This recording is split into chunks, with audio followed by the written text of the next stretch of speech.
Okay, I think we're up. Yes. Good morning, everyone. It's Kate Richberg live from beadshop.com. We made it to Friday. It's Free Tip Friday, you guys. I'm very excited to share a project with you, and I hope you're excited to watch it.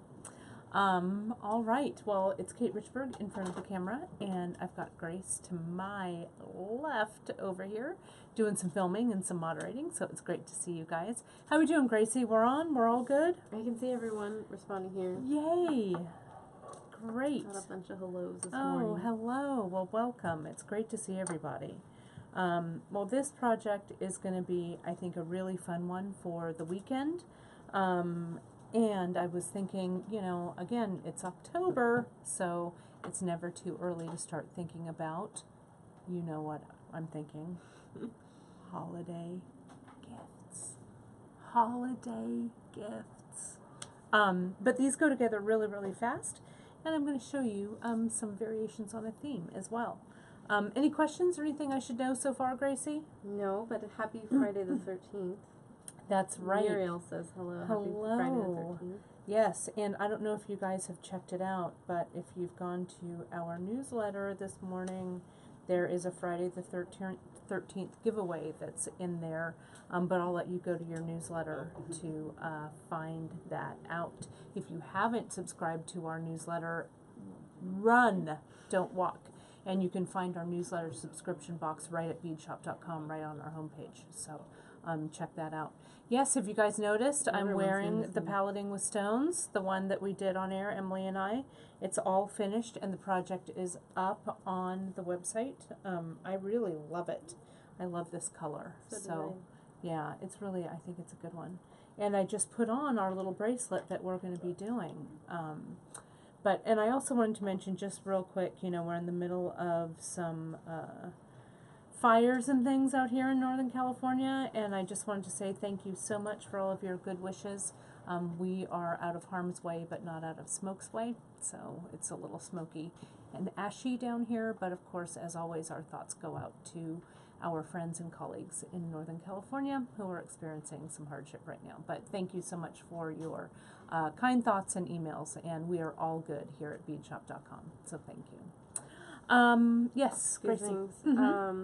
We had a few questions on the jewelry you're wearing, so we would like to see a close-up on the earrings maybe when we cut to this. I will do that, angle. Yes. And also, how long is your necklace? Well, let's take a look at the necklace before we jump in and get started.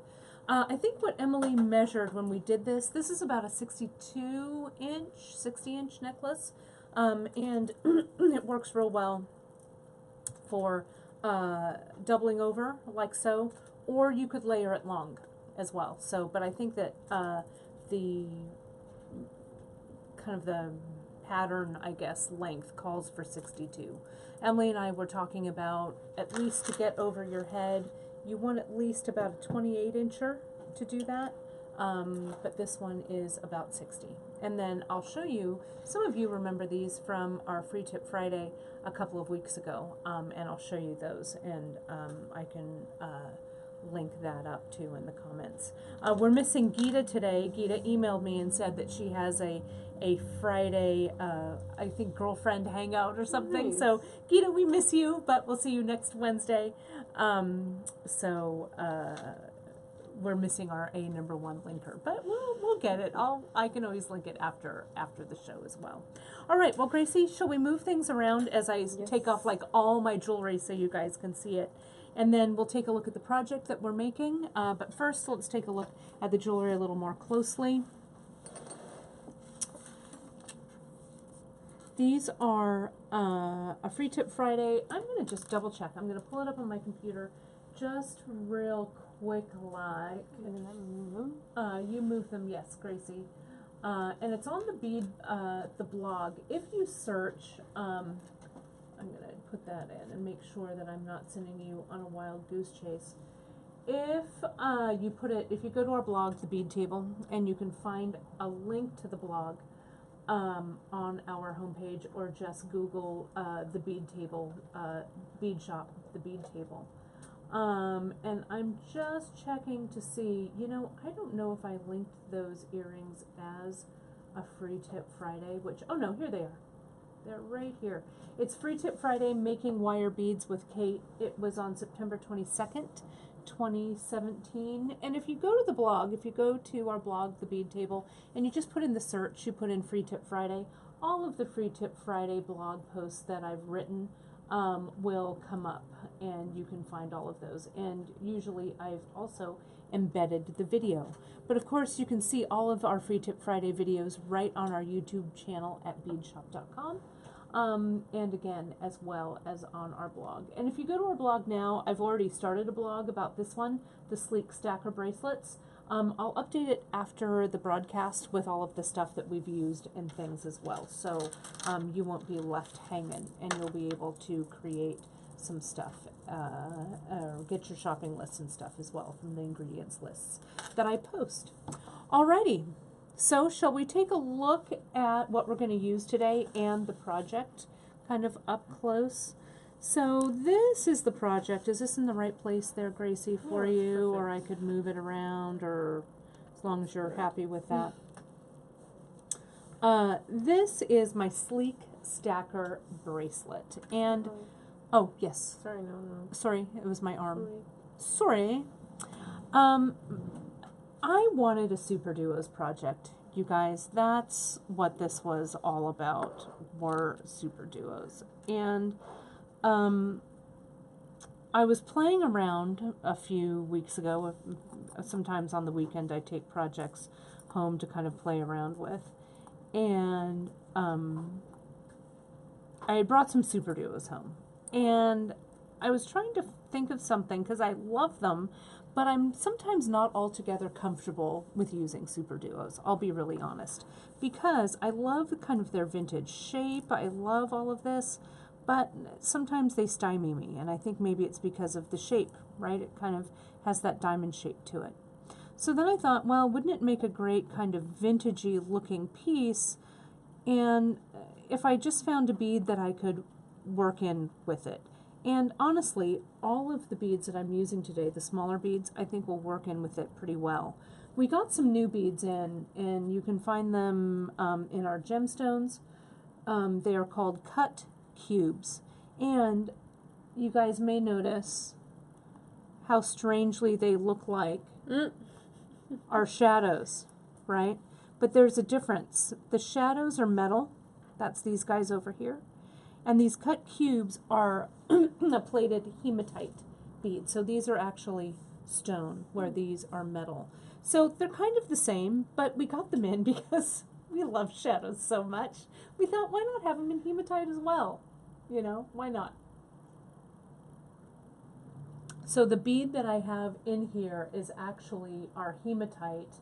It is the cut cube hematite in matte gold, which is this one. But, you know, you could also use any of our shadows. You could use, you know, my shadow, my all-time favorite shadow. Let's not all shout it at the same time, but it's the antique brass. It looks a lot like it. So you could always substitute with it, okay? And I thought the way that this came out, it's really kind of slinky, it moves really nicely, and that cube from all angles I think looks really cool, okay? So then I thought, well, why not branch out a little bit and not just do this with Super Duos, but why not look at it with tiles? And I've started a little tile project here, and these tiles are the light smoky topaz Picasso tile bead. It's the 4505, it's this one here, and I thought they looked really nice with our silver. They do. Little shadows, right? I think really it's like good. How it looks. Yeah, and you can see, since it's a different two-holer, it's not the Super Duo, you can see the silhouette is a little different, but the basic premise of making this is the same. And then I thought, well, while I'm on a two-hole bead roll, let's get half tilas. Can't forget about our friend the half tila, which looks like this, right? And that half tila I thought would be more in line with using an 11-aught. So I pulled in one of my favorites, the 457. the metallic, I have it here, the metallic dark bronze, that's this. So, but you could also use this with the shadow or the cut cube. Either of those will work as well. The size will fit. Let me turn that on its side so you guys can see it, right? So it really just depends. This is a whole lot of like mixing and matching. I also pulled a couple of other beads that I want to show you that will work in this project before we jump into how to do it. But the True 2, the 2mm faceted fire polish rounds, those will work beautifully. Even these 3mm I think will work nicely, especially with the Super Duo, because the Super Duo has that kind of in and out shape. So those would work nicely, both those 2 and those 3mm. I also pulled in another 2-holer that we have, which is the Checkmates tiles. And this is something I think that would look really great, even a little more chunky, with these cut cubes or the faceted 2 or 3mm. All of those would work. So essentially what you need for the recipe is you need a tube or a strand of 2-hole beads. The tiles, the Super Duos, the tilas or half tiles. You need some kind of bead to go in between it, whether it's the little shadow, the cut cube, the 3mm, or the 2mm fire polish. And then you need something to close it. We're going to use, I'll slide all of that stuff over there. You either need some kind of a toggle to close. I'm making a mess on my bead table. Let me try and corral these in here. You need like a toggle or you need a button. And this is our courtesan button. It's about a 12mm, but you could go a little bit larger as well, just depending, especially if you're using beads that are a little bit bigger, like these tiles would work. Something like this with these half tilas, we might want to get something that's a little bit smaller, or make sure that we keep it on the smaller side to have that scale be right for these. But you know, you choose what you like. And then of course we need some stringing material, so I'm going to slide all of this over there, and I'm going to put my earrings over so they don't get tied up in those. You're going to need, I'm using Fireline for these, and especially since Fireline is super strong and really, it helps the bracelet really kind of hold together nicely. I use this Fireline. It's the 4-pound test Fireline, and I think that's just perfect, especially if you're using some metal beads. You don't want those metal beads, pardon me, as they rub against your thread, you don't want them to be thread cutters, so Fireline is a good one for that.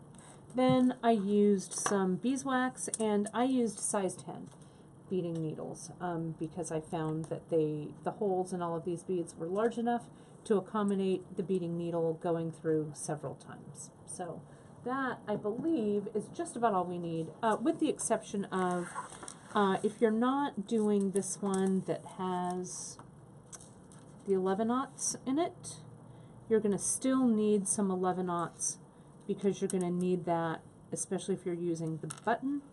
You're going to need it to attach the button here, and as well if you were attaching the toggle, you're going to need those to attach anyway. So I like these metallics, the metallic dark bronze here, but you could use, of course, any 11/aught that you might have. Okay, so that's what we're going to need for materials. So any questions so far on the materials, Grace, before I jump into the process of making this? Funny you ask, we just got a question. All right. Lorraine would like to know if she can use a 6-pound Fireline. I think so, Lorraine. If it's not that much thicker, I think it should work. I don't think it's that much heavier than the 4-pound test. And you're going to see as I do this stitch how many times you go around through the work. So if it accommodates and it's still slinky, it should be fine. I don't see any harm in trying it, for sure. Valentine would like to know if there's an instruction sheet. Well, This is the Valentine, this is the instruction sheet, so you're going to have to watch this video. But take a note at about now, whenever the wherever we are on the magic marker, is when the actual instruction comes in. So this video is your instruction sheet right now. Okay. And on that note, I guess let's get started, Gracie. Cool. So, length, I'm working on my board here, my velvet, my design board. Why is it escaping me what we call it on the website, Gracie? Our Velvet pad. our velvet pad, our board, right? Just our design board. We don't call it anything fancy, do we? Sometimes we have fancy, our insert, our design board There you insert. go. Sometimes we have fancy names for things, and I don't know, I can't always remember. I'm just going to call it our velvet pad. But you work on whatever works for you. But the velvet pad is about 14 inches long, so I use that to measure my fire line. And I just use 3 lengths, 1, 2, and 3 lengths of that. So it's about 42 inches, I guess, of fire line, about that. And this finished length, I know you're going, well, how long's the bracelet, Kate? Well, I will tell you right now, door to door, what I call the end of the clasp to the end of the clasp. This is about a 7-inch bracelet, which is about my bracelet size. My wrist is about 6.5 inches. Okay, so if your wrist, it's about a half an inch longer than the finished size of your wrist. Okay. Say hi to Sarah. That's Sarah Oler. Oh, hi Sarah at Softflex. I hope you guys are doing okay up there in Sonoma. We've been thinking about you. Thank you so much for tuning in. Hope you're all doing well up there. So I'm going to wax my thread. I'm using beeswax here, and I'm just going to give a little light waxing to my fire line. Yeah, question, Gracie? Just a quick question about, Sure. are those beadsmith cutters or Zeron? Yeah, these are Zeron. You could use the beadsmith, but the thing about these Zeron thread snips, and I've said it before and I'll say it again, these are really made for something like Fireline. And one side of these has a serration, so when you come in to clip this Fireline, it grabs onto it, and it gives you a really clean across cut, so it's really ready to be to needle that thread, to thread that needle. Yep. No, I just wanted to say that. Tanya says hello. Hey, Tanya. And Sarah says they're still closed, but everything and everyone is safe for now. Oh, good. And that she's the lone wolf working in her home at Oh, Berkeley. well, all of our hellos to our colleagues at Softflex. All good thoughts out to you, but I'm glad you guys are doing well so far. So you can see, and hi, Tanya. Or Tanya. Someday I'd like Tanya to come on a Facebook Live episode. Maybe I can persuade her. It'd be fun. Some seed bead stitches.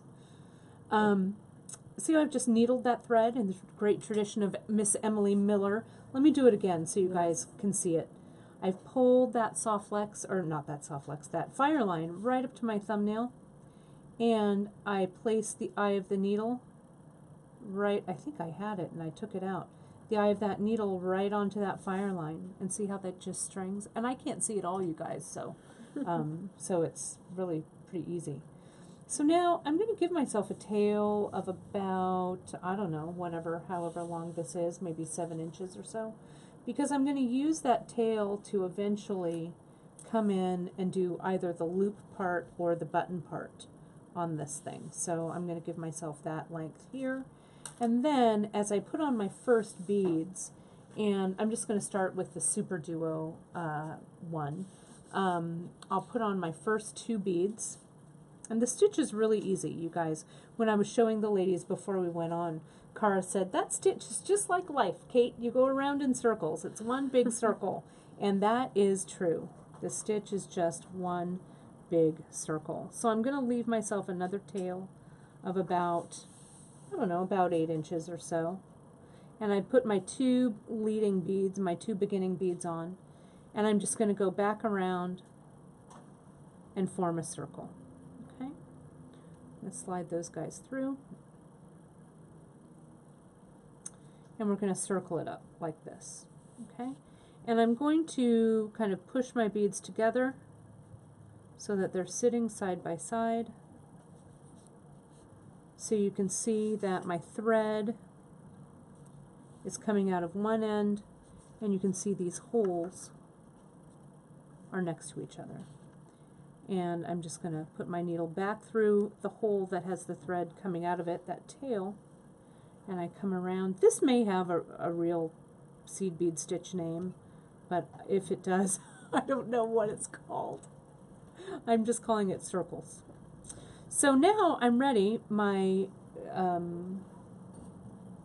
thread is in position to just go through a super duo, one hole.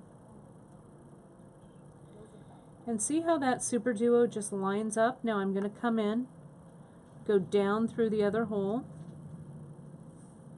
and I'm going to make a circle. I'm going to come back up. Jesse James Beads says hi. Hi, Jesse James Beads. Says, oh, Tammy Well, it said should hi be. to Sarah James. So I'm Yeah, assuming so it should be Sarah. Yeah, hi Sarah. So now I'm coming up out of that super duo. So now I just put 2 of my other beads on, slide them down. I go down just through the super duo now, right? You're only back stitching through the last bead that you've put on. So just hang in here with me, you guys, and you'll see the rhythm as it comes. So see, as I, those 2 beads, now they kind of want to start to sit correctly, right? So just tell them, because you know who's the boss of your beads? You are. And I'm going to go back up through that super duo and up through this bead that I just put on. Come on there, I'm trying to show you for the camera and I can't see it. And then during the second pass, you guys, that's when the tension kind of fixes itself. Okay? You don't need to go back through and reinforce it again. Just the tension kind of hits. So now I'm going to add another super duo. Yep, Gracie, question. Debbie's asking if you could approach this with a 2-needle approach. You know, I bet you could. I don't see why you couldn't. I am feeling that I kind of like doing this stitching in circles kind of gig. And 2 needles for me, they might get in the way, but I'd say why not experiment it. You know, as long as your results are similar. And Go for Karen it. is asking if you could go up one side and down the other. You know, Karen, you could, and I thought about that actually, about doing that. I felt, and I kind of started to do that when I was working with this piece. I felt like it looks like I've got something twisted here, so let me work on fixing this and answering your question. There we go. I felt like my bracelet was a little too, that it wasn't reinforced enough, I think, is what I was hoping. So that if I'm going through in these circles, going around and around and around here, that I'm reinforcing rather than just having one strand go down and one strand go here. So each bead has at least 2 passes of thread going through it. So that's why I chose to do that. But you could, in this design, let's say that we were going to use larger beads and we were using soft flex. We could string this with soft flex, go all the way up, make a loop on the other end, string your seed beads on, come all the way down, and then come back on the other side and crimp it closed. You know, and maybe if the beads were a little bit bigger, or maybe we were using soft touch, the 0.010. So there are a lot of ways that you can approach this. So now I'm going to come up. What about if you made it wider using 2 rows of super duos? So I was playing around with that as well, and I haven't quite gotten that far. But I know that you probably could. And I might, maybe I would come in and put a super duo, you know, where this pattern goes in a little bit tighter, so maybe I would offset the super duos. I don't know. but I think it's a good plan. I just haven't gotten there yet. So now again, I'll put on this single super duo, or the super duo here. I'll line it up. I'll go back in and see how I just go back through the bead below it, up through the bead next to it, out through the super duo hole, right? So you can see I'm starting to get this kind of nice little patterning here with these guys. I'm going to do one more.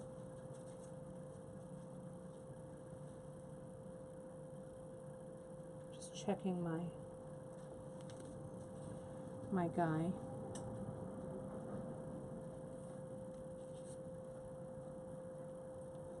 I'll put one of these.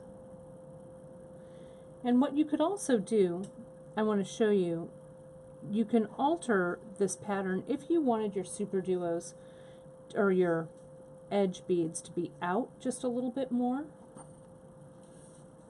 You could also, at this point, see how I put my super duo on? I could come back through and I could do it in little quadrants this way. Okay, so see how that makes a little bit of difference? How I was doing it tighter this way. I'll make this one go out a little bit more. I'll do that one more time. So see how that opens things up a little bit? I'll do that one more time. That guy. So I put on my either my seed bead or whatever that bead is, and my super duo. Go back down.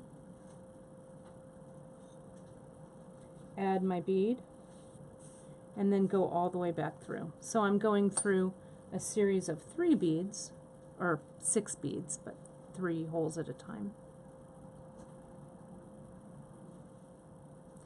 So again, it makes that opening a little bit bigger, or I could tighten things up by putting on those 2 beads. Let me just dump these out of the dish. I need Emily's volcanoing technique here, right? And I want to show you guys how I would do this with my other bead choices as well. So see, there's my little guys. And I come in and I just stitch them into place. So you can go wide or you can go tighter. It just depends on the look that you like. When I was working with all of these different little patterns and stuff that I was making, I was playing around with, you know, how the different beads sat next to each other and stuff.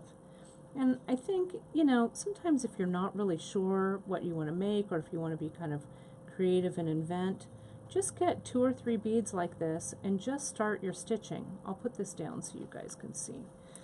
So see, it's a little wonky when it's all together, but I would choose to either go one way or the other. But see how this one is a little tighter and that one's a little more open, and I think they both look terrific. Wait, show it again. Whoops. This side here a little bit tighter going through the circles, and then this one coming up, going through and adding your other beads. So we're going through quadrants of 3 sets of beads. I'll show you a couple of my little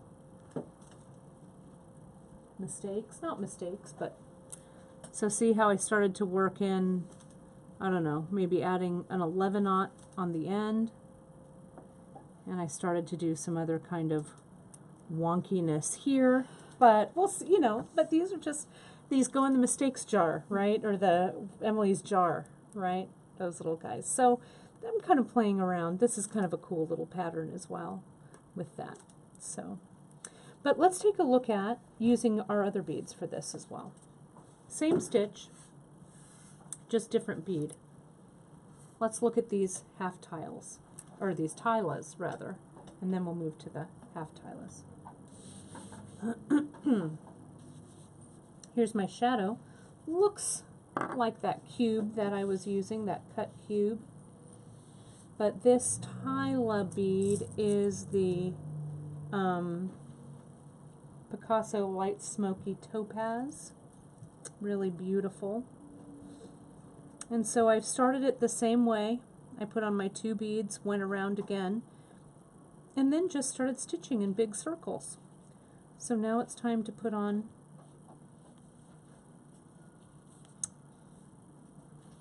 my, come on, easier said than done, my shadows. Jackie has a good question. Sure. She says, do you just choose beads then form a pattern? Oh gosh, Jackie, I don't know. That's a great question. Sometimes. What I was trying to do, I think, was use something that was specifically for super duos, and then it kind of evolved from there. So I did choose the super duo first and tried to make it work with my vision. But sometimes the bead just gets you started, and then you're like, oh, that's not the right bead at all, and then you kind of move on from there. So sometimes, see, I put my 2, go back through my tila, and then I go back through, and now I'm ready to put my tile bead on. Tila, I don't know why I keep calling these tiles. They're tilas. I also wanted to see, and we'll see if this works. I didn't have a chance to test it before I went on air. So you know me, I like to just kind of try things. I wanted to see how an 11/0, then a shadow, then an 11/0 might look, and then another 11/0, another shadow, another 11/0. Let's see if that works at all.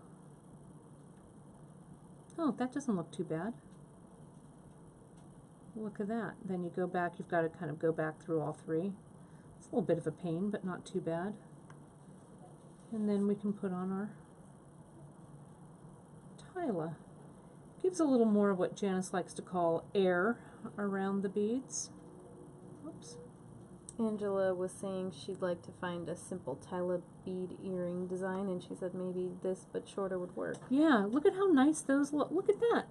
I'm going to do that one more time on this side. And you can alternate back and forth.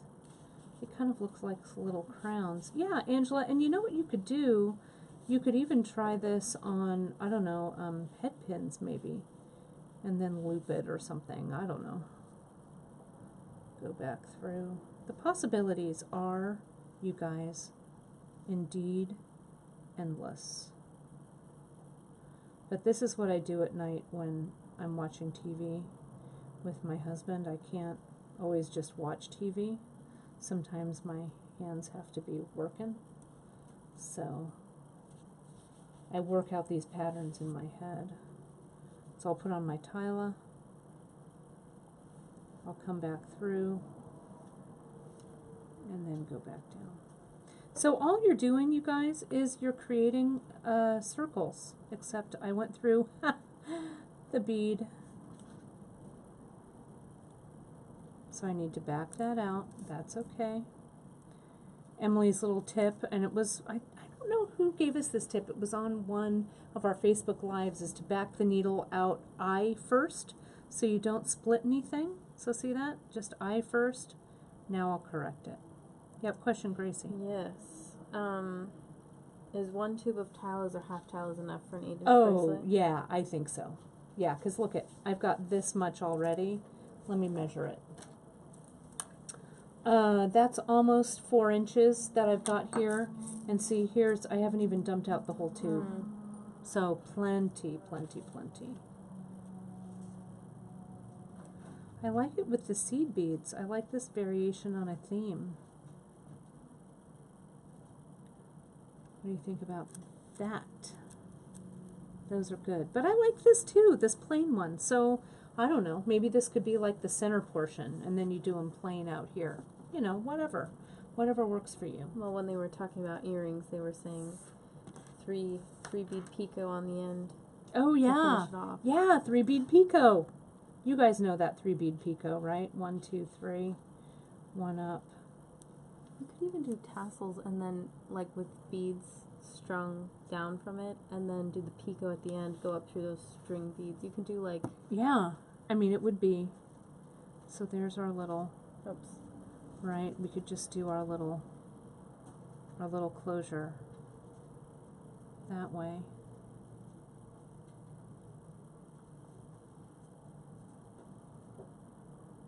My little... There we go.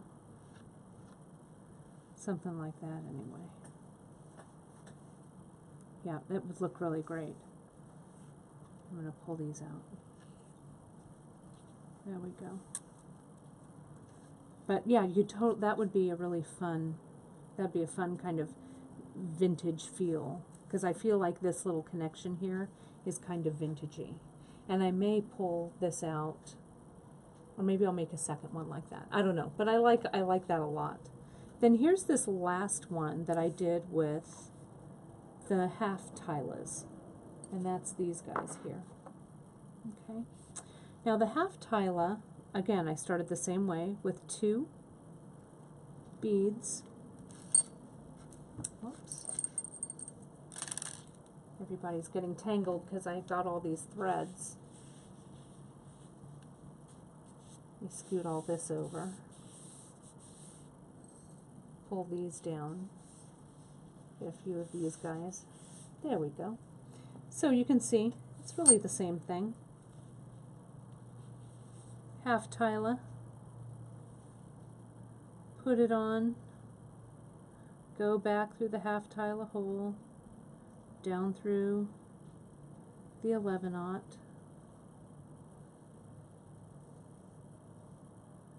and back up. Let's see how that cube works with this one, shall we?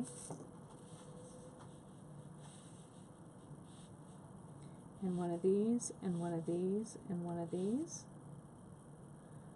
So kind of like that same thing we did before. Let's see how it works with the half tila. And indeed, I think it works just fine, going through all those 3.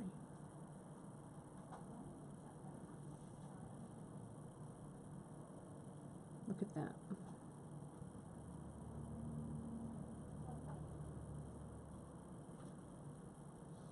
I don't know, I feel like I want to go through just one more time on these that are a little bit longer, so they sit nicely.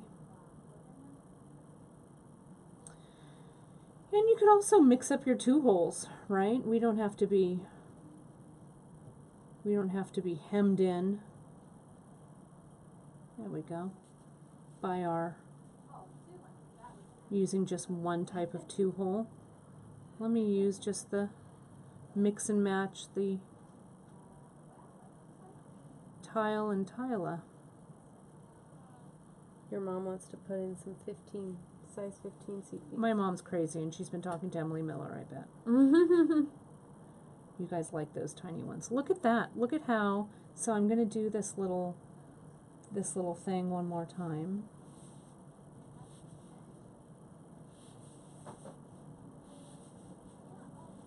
But if you have a harmonious palette, you know, like what I've kind of pulled here, all of the beads are kind of harmonious next to each other, you can kind of design on the fly, you know? You can kind of say, oh, let me throw one of these in, see what it looks like, you know? And if the palette kind of all works together, if you're working in colors that kind of match, then you can kind of branch out. Don't be afraid of mixing. But can you guys tell how I'm just going back in circles, and I'm treating these 3 beads when I put on 3, I'm treating those as a unit. So I wouldn't go just back through that 11/0. I'm going back through all of them. There we go. Look at how cool those look. Kind of, you know, these, they kind of look like snake vertebra, and now a fancy portion. And now the snake vertebra and a fancy portion. Uh-oh, what's going on there, No, Gracie? you're hilarious. Am I? That's the fancy snake vertebra right there. That's right, it's fancy pants. It's a fancy snake. My kind of snake. Fancy. Right, right. Gracie was mentioning, so, you know, we were all talking about which Harry Potter house we'd be in, and we all did the sorting. Guess who fell right into Slytherin? That's right, I'm not afraid. Karen and I, we are Slytherin all the way. That's right. Karen's learned to embrace the dark side. That's right. Plus, I love green, so no surprise there. Gracie, of course, was Ravenclaw. Of course. Smart. No, I was trying to be Gryffindor. Well, Everyone wants to be Gryffindor. everyone does. Brandon sorted out into She Gryffindor. did. So did Emily. Yeah, and Emily did too. So that tells you a lot about our personalities, our litmus test, right? Who sorts into what Harry Potter house? It's funny. Can we see the full Yep, thing again? you can. Let me finish this up here, Sure thing. and you guys can see the full effect. Trish Okay. is saying There we that go. it would look really great with bugles. It would look great with bugles. Let me put it on the white so it maybe is a little bit easier for you guys to see. I'm going to show you these little variations on a theme. And then the loose, the tight one here, the loose one here. I did the loose one up here on this one. And remember that was going up, back around, and then adding that bead through. So we're doing that in kind of units of 3. But the stitch is essentially the same. Now I know you guys are like, well, Kate, why don't you show me how to close this off? Well, okay. I will do then. Let's do it on, so I can salvage these for samples later. Let's do this real quick. If my bracelet size is 7 inches and I want it to go in the middle, and if that's about the middle there, I'm going to take off a few of these on the end, if I can. If it takes too long, then I won't do it. And it's taking too long, so let me just see if I can grab this real quick. Any other questions, Gracie, while I'm trying to get this out? I was just thinking, doesn't that mean you did a good job? I guess so. I guess it does. So we'll just put this end right onto this guy, and I'll deal with that later. Okay, so to put on, either just to make a loop, or to put on a button, or to put on a clasp, like this toggle, which has disappeared. Yeah. Where did it go? It's really gone, you guys. It's really, really gone. Yeah. Hey, Brandon. Friday the 13th. Or will somebody, somebody get me a plain and simple toggle. No problem. You guys saw it here before, didn't you? I saw it. What happened? That's so funny. Any particular color? No, doesn't matter. Silver, maybe, do we have? Perfect. Thanks, Bran. You're welcome. Alrighty. Well, look how it just appeared. Bam. So to put this guy on, I'm going to get the tail. I'll wax it. And I'll come in, needle my thread. Tilly's thinking about her peanut beads. She has so Yes. many, and she's wondering if there are any ideas. Tilly, I thought about using peanuts actually for this, but I didn't want to get too crazy. But I think that peanuts might be a great idea. So I'm going to put on maybe 4 of these guys, and I'll put the loop on of the clasp. Maybe 4 is a little long. I think I'm going to go with 3.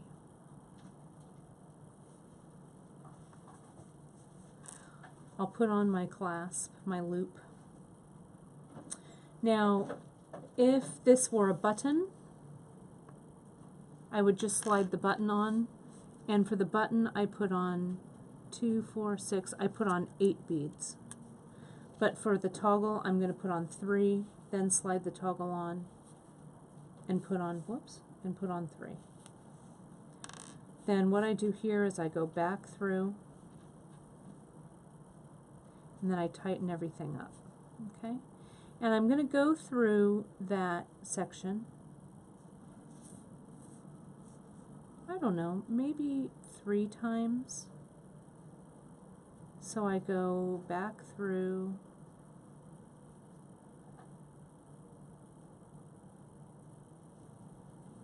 there's pass number 2, and here's pass number 3, and I can go through this series of beads.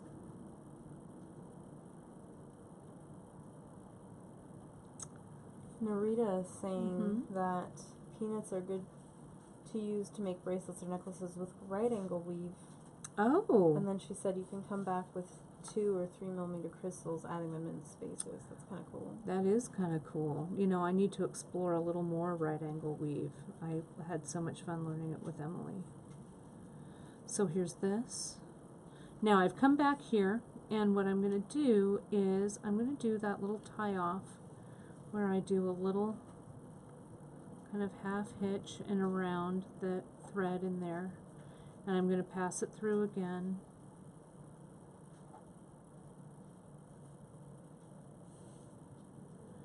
Tie it off one more time, go through the thread, so I'm tying this around, and I'll tie it the opposite way.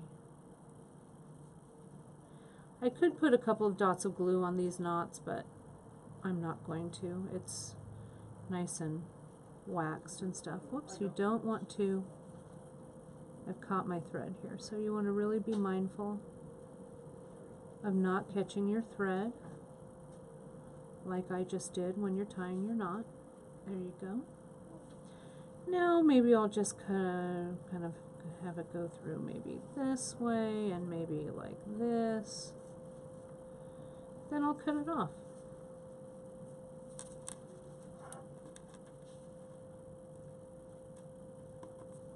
Okay. And there you have it. And it's still nice and flexible. This guy's ready to go. Now I do the same thing on the other side for this, and I would just make sure. Now the thing, actually, I want to show you guys this. This, see how this is sitting this way? Our toggle loop. I don't like the looks of that, actually. So what I would do, I think, instead, I could put, because it's facing the wrong way. You see what I mean? When I come around and put this toggle through, see? Wah, wah. Poor. Terribly poor. So what I would do instead, I think this is what I would do. Let me rectify that on this side.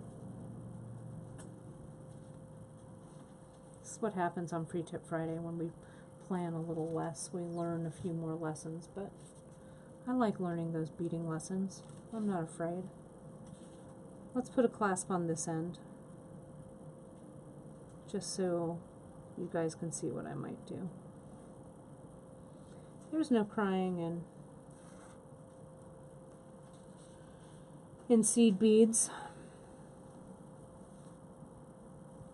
So I think what I would do is I would come in and I'm going to put, actually rather than a seed bead, maybe I'll put a seed bead.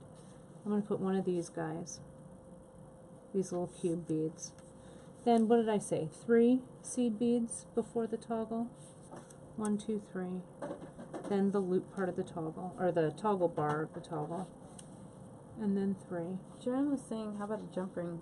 You could, but you know, a jump ring may come loose, and I don't love using jump rings and thread right here, because if the jump ring opens a little bit, it can escape.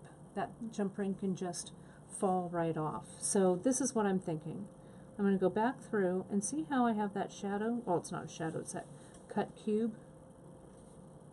And let's see if that makes this loop sit in the right direction.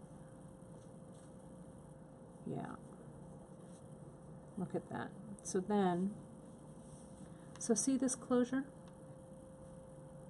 Stay where you are. One bead, the cut cube or a 2 millimeter or a shadow or whatever, 3 beads, the clasp, 3 beads, back through that cube so that pulls everything together. Then I put on another one, another seed bead, and then went through the line. Then I'll just go ahead and I'll reinforce it. Tammy's wondering if you need more length on the toggle and for movement. You might anyway, so this isn't a bad idea to have this little length for the toggle.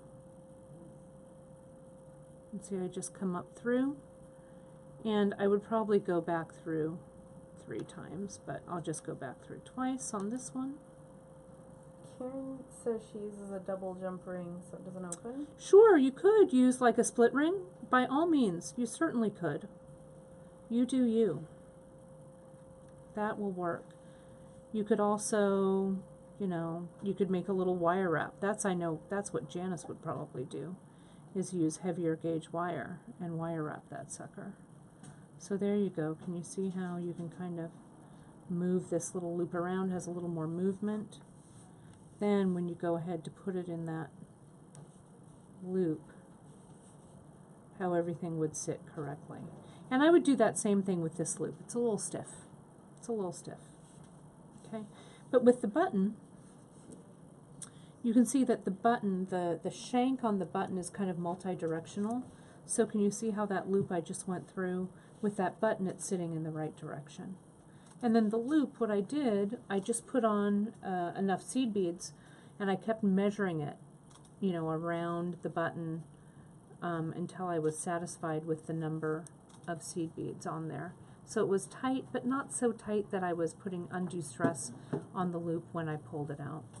And you're wondering how many seed beads work for this courtesan button. I will tell you. 2, 4, 6, 8, 10, 12, 14, 16, 18, 20, 22, 23 seed beads are on this loop, and 2, 4, 6, 8 seed beads are on that loop. Okay, so let me pull this back so you guys can also see this closure. Tilly's wondering what happens when you run out of string material. Well, if I were going to add stringing material, I would add it just like a needle weave. Let's say that I had to add thread to this guy over here, okay, and I had a shorter piece. I would, Tilly, just like Emily has shown us before, like a regular seed bead project, I'd just come in and I'd cut my length. I'm just going to cut a short one for now. And I'd leave my thread on. I wouldn't cut it away yet, right, because I want to weave it back in. But I would get my needle, thread it, and I want to end up my thread coming out of this hole. So maybe I would start back here, just kind of putting my thread through, leaving a little bit of a tail, and kind of weaving the thread back on itself, and then coming up, and just kind of make your way over. And as long as you've kind of made those circles back on itself, I'll do that here, then your thread should hold. And it's Emily's little test. Remember when we were doing the right angled weave, how when it came out of the hole where Emily wanted it to be, she really pulled on that sucker to make sure that our thread was not gonna pull out. So there we go. I'm emerging where my thread is ending, and I really tug on it. So now I would take this other thread and I'd just weave it back, and maybe I'd weave it back to where this ended, and then I'd cut all of my extra threads away, and then I'm ready to go with my new thread. Okay. So I hope that answers all the questions. Kind of fun. All right, you guys. We're So gonna lay 'em out and then yeah, one last look, and we'll have all of this up on the blog in a little bit, you guys, so you can see kind of some finished items. But as you can see, we use the super duos, the half tile las, the regular tilas, and that nice closure with the toggle, and then the closure, of course, with the button. So all kinds of inventive ways to do this, and I really want to see what you guys might do if you get creative with this stitch. But remember, it's like life, like Cara says, it just goes in circles. Circles and circles back through.